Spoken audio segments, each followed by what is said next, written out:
Sleep is important because it's 1/3 of our lives, and I've done a separate exploration on dreams because that's an entire dimension. But I wanted to outline a few of the iterations and adjustments that I've made in the evolution of excellent sleep. Um, One is a bed. My favorite original thing was a futon. Then I dated a woman who uh, had bad trouble with her back and had purchased a special $3,000 natural foam latex bed that was perfect for her back. So, as a courtesy, I bought the exact same bed for my house so that she'd have the same sleeping experience at my house as she had at her house. It was a decent bed, so it's my current bed. It's a king size, 100% natural latex bed.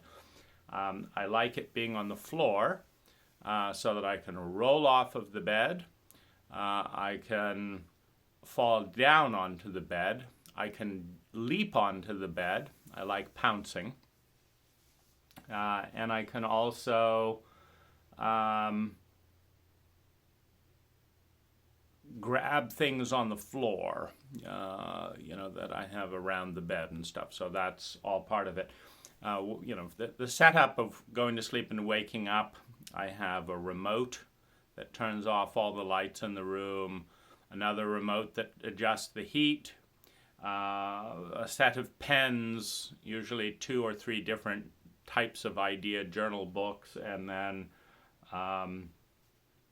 at the moment my meditation books, and a dedicated bed phone, meaning it's a Samsung Note 8 that I keep for notes and Audible and stuff just by the bed. Then of course the chargers for that, and then for in my teens and most of my early life, I slept alone and liked silence. So in choosing a place to live, not hearing other people was a real priority. Just having silence at night, particularly of not hearing other people's TVs. When I started dating, I would explain to every lover that I met, 1, I have an unusual body. 2, I may not be able to fall asleep with you in the same bed. 3, I need to sleep as long as I sleep once I go to bed. 4, in the morning, don't talk to me until I talk to you. I will go through a process and my body will alert me as to when I'm able to speak. It will disrupt an important system if you pull me into words before I'm ready. Now, the way that I see it in the fractal pattern of life, you have the incarnation pattern, you have the day cycle, you have the birth of every relationship, you have one's childhood. And, for example, I see strong correlations between the first 3 days of a relationship and the first 7 years of my life. Meaning, if I'm going to have a delightful, magical relationship with a partner, then I'm going to have a harmonious flow between my inner child and that partner. That bond is very tenuous because it didn't occur in any stable way with my parents. And so it's very easy to rupture that particular relationship, and if it's to be built, it has to be built solidly in the first 3 days. If we can get through those first 3 days, then that relationship is established, and there's an entirely different relationship. Now, I think there's a similar fractal pattern between the first 3 days of a relationship and, the first years in life and the first waking up in the incarnation process. That there's this process of dying, the physical body going away, the spirit discarnating, and then coming into life again, and the spirit, the process of going off into the expanded consciousness and sleep time, and then coming back in and incarnating in the morning. And when there is a problem in the larger fractal pattern, meaning a lot of trauma in the incarnation process, there can be a lot of trauma in the certain stages of the sleep day cycle that correspond with that. The way I see it is I'm coming in, and there's this time of half sleep that there's a lot of waves. There's a lot of choppy water there. Now, my sleep consciousness can navigate it in its own time if I can wake up when I'm ready. If I get thrust into consciousness in the middle of that choppy water, I'm disoriented, and it can throw off the whole day. Understanding that different parts of life are in different levels of fragility, are different different settings on the fragility spectrum. It's very stressful to wake up in choppy state, understanding that I have to deal with an important day that is at a high fragility setting. So if you have a day that's going to affect 5 years of your life, and it's set at 8 on the fragility setting, meaning, the other person's scared, so you've got to be extra calm to help them get through their fear. If they're scared and you dump all your choppiness onto them, then they're terrified, and that whole connection just doesn't happen. If a client is signing a $200,000 contract, you can't arrive with page 4 of the contract missing, your coat, your shirt hanging out, your hair uncombed, confused and unable to complete a sentence. That's choppy consciousness, and the heavier the load, the more intense the stakes, so to speak, the more people want to feel you're on the ball. If it's a $5 day, you can hang upside down and not talk to anyone and be rude and stuff. If it's a $200,000 day, and this is just using the language of our culture, we weigh everything by money. In truth, if it's a really poignant day, if someone's going through 10 out of 10 grief, and you intersect with that grief in a way that destroys the trust in the relationship, they may not trust you again ever. That's it, and so this going through this choppy period with grace is an incredibly high priority, and so I've coached every lover around that. I'll be the first one to talk. Don't touch me before I touch you. And this is really important. When I'm in my own routine, I know my stimulation threshold, and so I pretty much know when I would wake up. But if I'm with someone else, if I stay up till 2 a.m. helping them with their terror, let's say we're a lover and they're exploring their terror of opening up vulnerably, etc., and I'm running that energy, I may need to sleep until noon the next day to get to the point where I can surface in the day with grace as opposed to all over the place. And it is incredibly stressful when that routine is invisible, which even telling people, I really need this, and so people, there's any number of people that just completely ignore it. And then, having ignored that, violate it, and then experiencing the consequences of the violation, make that about them rather than the violation. Meaning, if you are an acrobat and you're leaping through space with a trapeze and someone pings you on your cell phone and you look down and then you fall, and then they're like, hey, how are you? And you're with a broken leg, and you shout at them, get the fuck out of here and get me an ambulance. An idiot says, oh, Whoa, you don't like me anymore as a friend. Oh, why are you so angry? And doesn't get the ambulance. And that's the kind of dynamic we have in so many areas of invisibility. We're all psychologically different.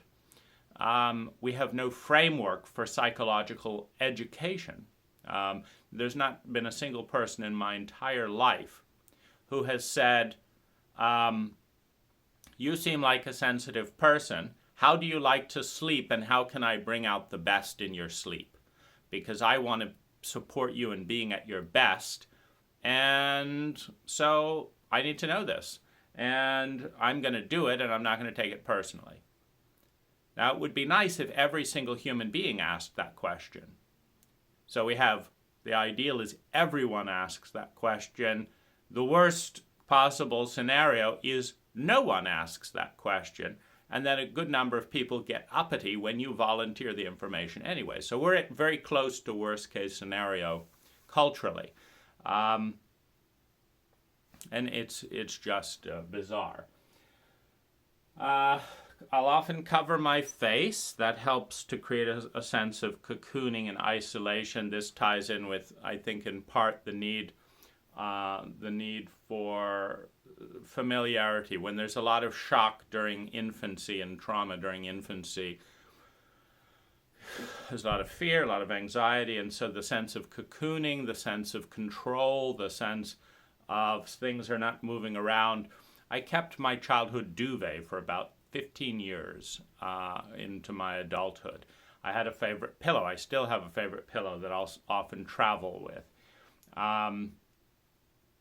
My wife, who has similar types of anxiety, I bought her a giant teddy bear, and if I'm nervous, I may hold the teddy bear as well.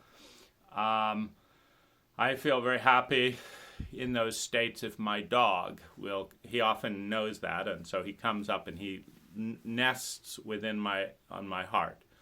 He says, up, Dane's waking up. So he comes over and rests his back against my heart and just breathes with me. And often, he will be the doorway into the day with joy. Because, if we understand the fractal pattern of incarnation, then when I'm just coming into opening my eyes, I'm a 2-year-old hearing parents shouting and wondering if I'm going to live. That's the kind of stage that I'm going through as I enter the body. I'm entering that set of energies and memories, and how nice it would have been to have, that 2 years old, to have a safe dog to love, and at least there's some sane person in the world. I can make it through if there are beings like this who will just breathe next to me. And that's all it is, breathing. My dog can surpass more than 80% of human beings in their current state of cultural development. That's nothing, that's just nature. Culture, the blockade and the tyranny of materialistic rage at the inner psyche is such that human beings are reduced to less than animals. And they're not born that way. They're born incredibly aware and open with all kinds of potential, but by the time they've watched their parents' facial expressions, etc., 10,000 times communicate their discomfort with all kinds of awarenesses, they partition these things off and become dumber than animals to satisfy their surroundings. Let's see. Now, in my teen years, I found that if I had no rhythm whatsoever, I naturally stayed up later and later, and then woke up later and later until I was staying up all night and sleeping all day. And this does create a certain serenity to wake up and walk out and go on a walk. I was in Missouri at the time, in the Ozark Mountains, and walk out in the full moon, go for a walk in the forest, see the world through shadow and moonlight. See the world through J.R. Tolkien. See the world through this and that lens. Very, very surreal. And to the extent that I want to go inward, I do that to this day. It's if I'm going deep into the psyche, in writing, in meditation, in video, I find that at night, 2, 3, 4, 5 a.m., etc., is very conducive for that. And so, I will drift into that terrain, anyway. There's also a certain part of, I have some pressures from my culture about what a productive day looks like. And so if I wake up at 8 a.m., I'm very much in the mode of like, what's a productive day going to look like? I should be organizing the truck,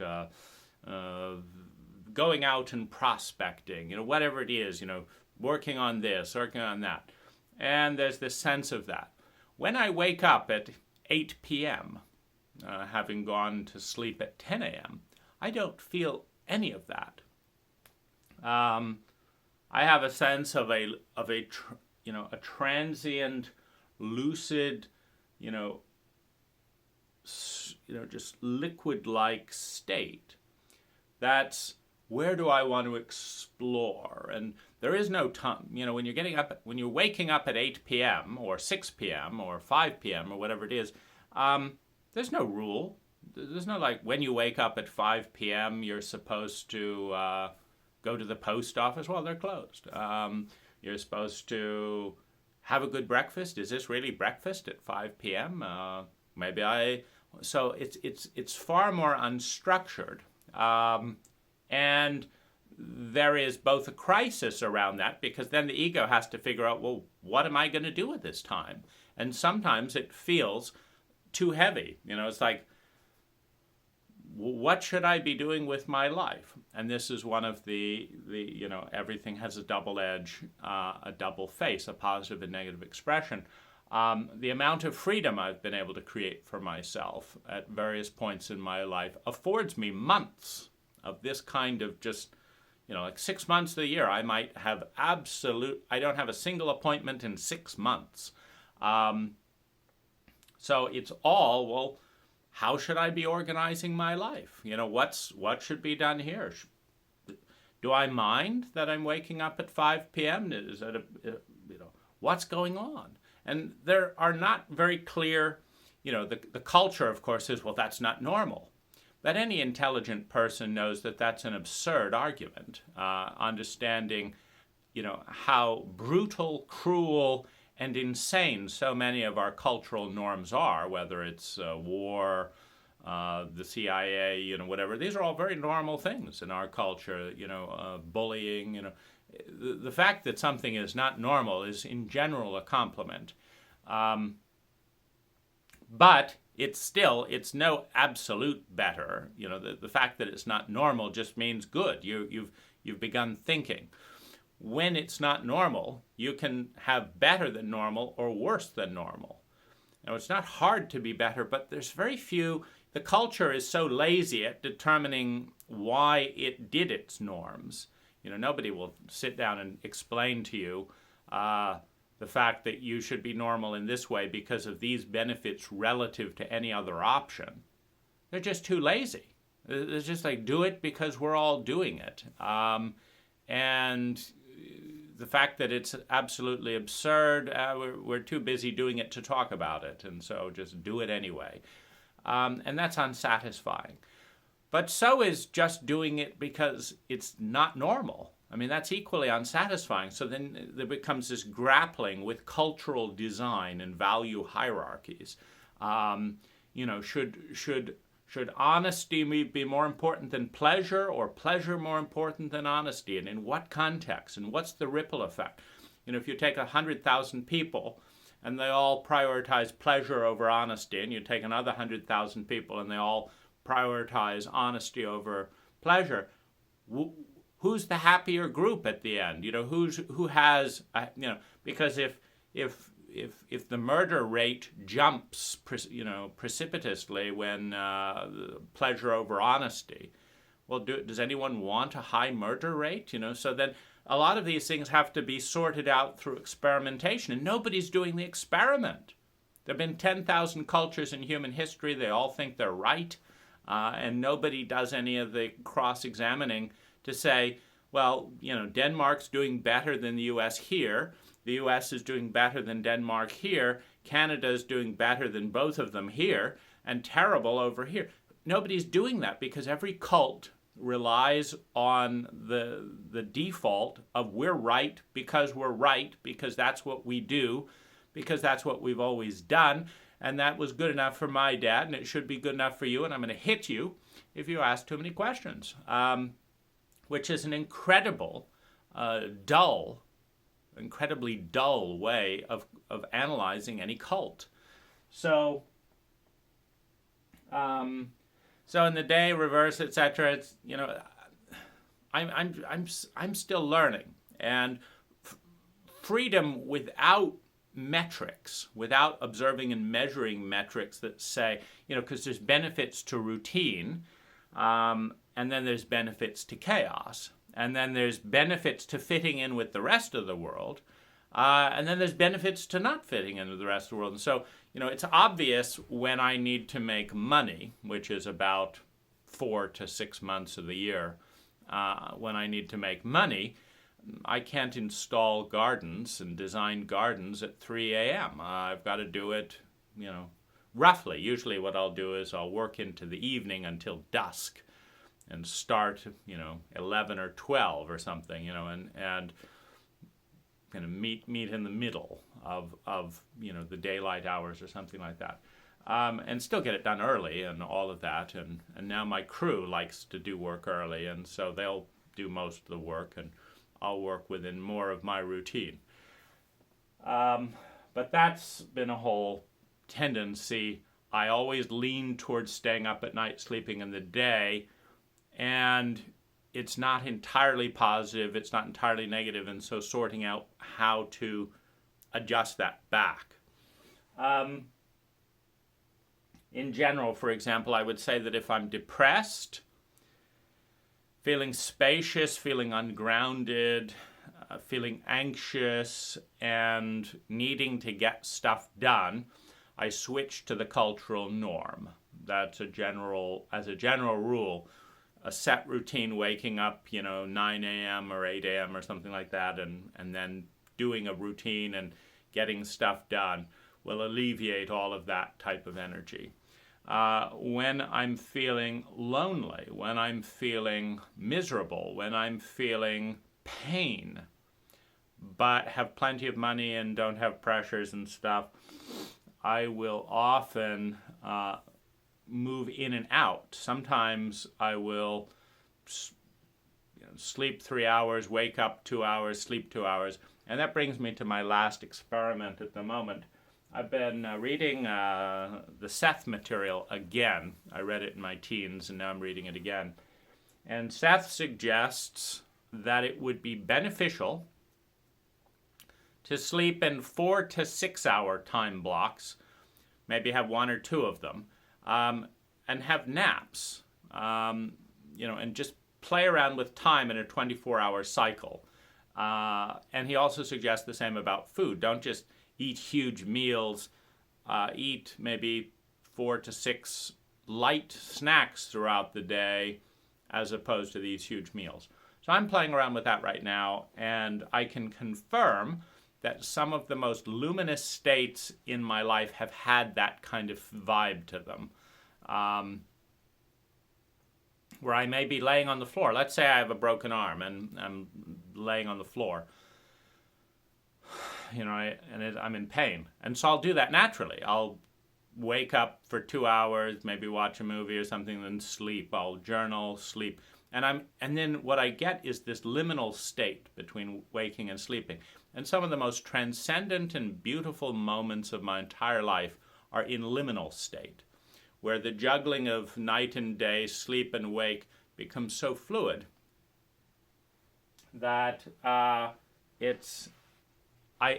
wake up in a transcendent state. Then I wake up that I'm in a transcendent state. It becomes a lucid transcendent state. And I realize I'm awake in a transcendent state. And I don't know if this would be considered, I'm in between. So am I awake or am I dreaming? But I'm aware that I'm dreaming, so it's lucid, and I'm aware it's transcendent. And I'm aware, I've created a transcendent state with this rhythm. Now, I can't create this predictably at the moment, but that would be absolutely magical, because I've never felt, so grateful, so happy, so it's like, this is so beautiful. And it's slightly nonverbal. This is the tricky part. I'm aware that I'm aware, but I couldn't write in that state. I couldn't draw and stay in that state because there's fear that comes in around getting it wrong. This is one of the things I'm still working on is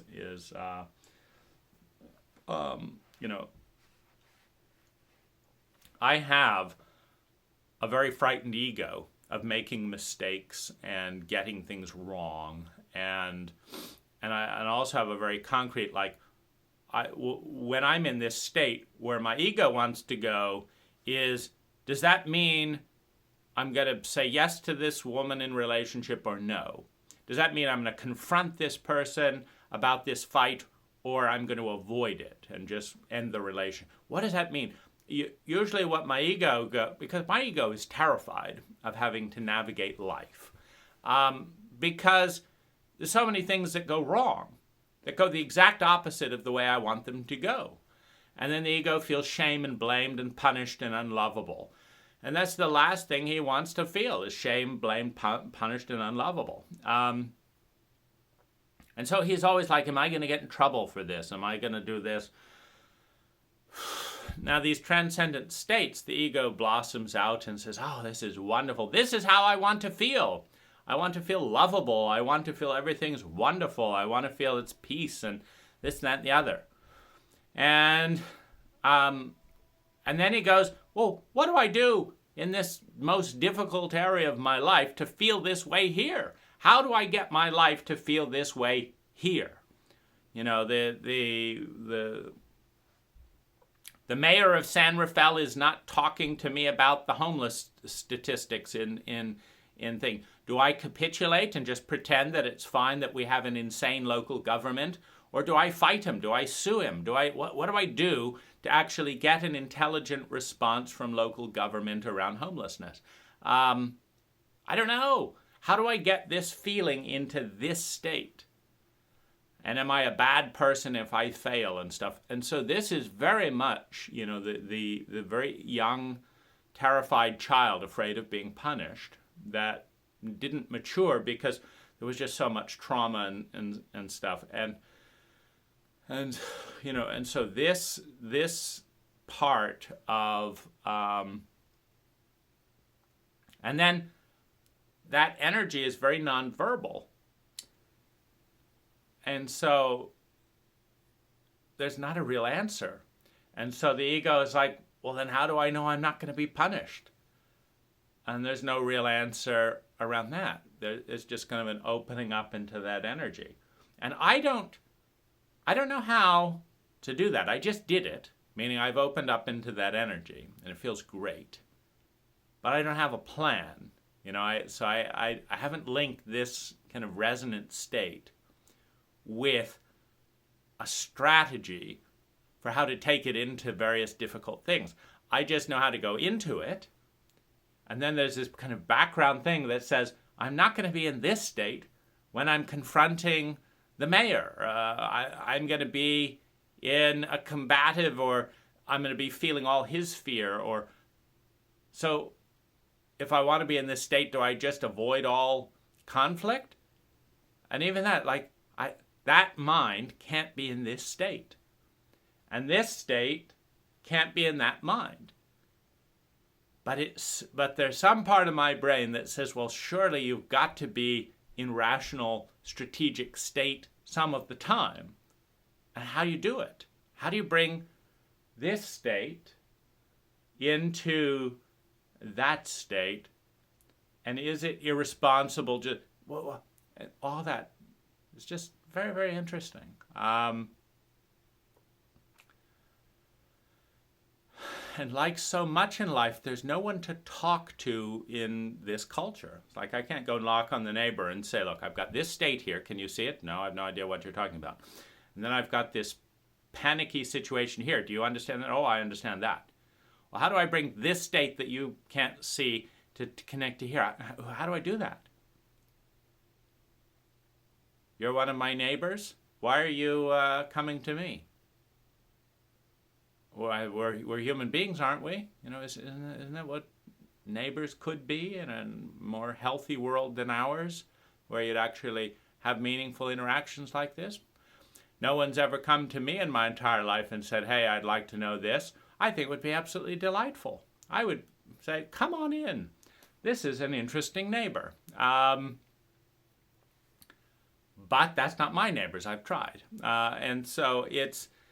And then it's like, well, is that foolish, to try, or is that luminous? It's like, well, you know what this cult thinks about it, but what about in a more objective terms, outside the framework, the little framework of a cult, which is by definition wrong most of the time.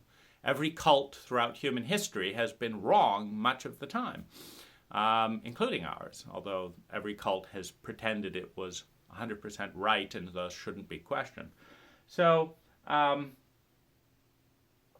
anyway, this is this terrain, and I would say the greatest gift and the most important thing for this sleep part is the ability to connect with this energy and source bigger than me and wake up in it, whether in a lucid dream in which I'm asleep or a lucid dream in which I wake up and I realize this is a dream. This is a dream. This is just a funny dream where I'm pressing buttons, and in my dream there's someone at some point watching this, a dream character who's symbolic of some aspect of the psyche and this and that and the other, and who's going to interpret things in some weird way, and this is a dream. It's like, what do I want to happen in my dream? Can I fly in this dream? No, I can't seem to fly in the physical part of this dream, but in the the lucidity over here. But I can be lucid here as well. I can be lucid. I can move my fingers and they move. Oh, I'm awake in the dream. So there's stuff around all of that, and so my challenge at the moment is I'm eating lighter. I'm eating lighter, like more salads and things before my main block of sleep, so it'll be easier to wake up. I'm taking more naps. There was a period of my life where I went from sleeping 12 hours a day down to 5 hours a day with a half-hour nap. So that 5.5 hours, or it was a 20-minute nap at 1 p.m., and then going to bed, I think, midnight till 5:30 a.m., something like that. And that was an incredibly rich time. I tried bringing it down to 4.5 hours. That started grating on my system. But the 5.5 hours, and then the nap, I was more energized than I was sleeping 12 hours a day. And that's something that Seth also talks, is you shouldn't sleep more than about 6 hours at a given time, because your spirit and stuff is disconnected for too long, and toxins build up in the body from inactivity. Whereas if you'll move the body, eat a little bit, drink a little bit, move a little bit, and then rest a little bit in more regular chunks throughout the day, the whole system is kept running. The incarnating system, the excarnating system, the digestive system, the intake, the excavation, not holding urine in the bladder as long. All these things just happen with a more routine, and that animals do this naturally. And I can confirm, Philip sleeps during the day, And he wakes up anytime during the night, and he plays sometimes at night, and he'll move around a few times during the evening, and he'll eat a little bit and then stop and then eat a little bit. He doesn't say, I'm going to eat the whole kibbles for the whole day. No, he does this very naturally. And so, again, it seems to be culture that's imposing this this sense of everyone sleep at this time and wake at this time and all that. So that's my growth process around sleep. I'm also now at a point where I met two people that I could sleep with. And one is my wife. And so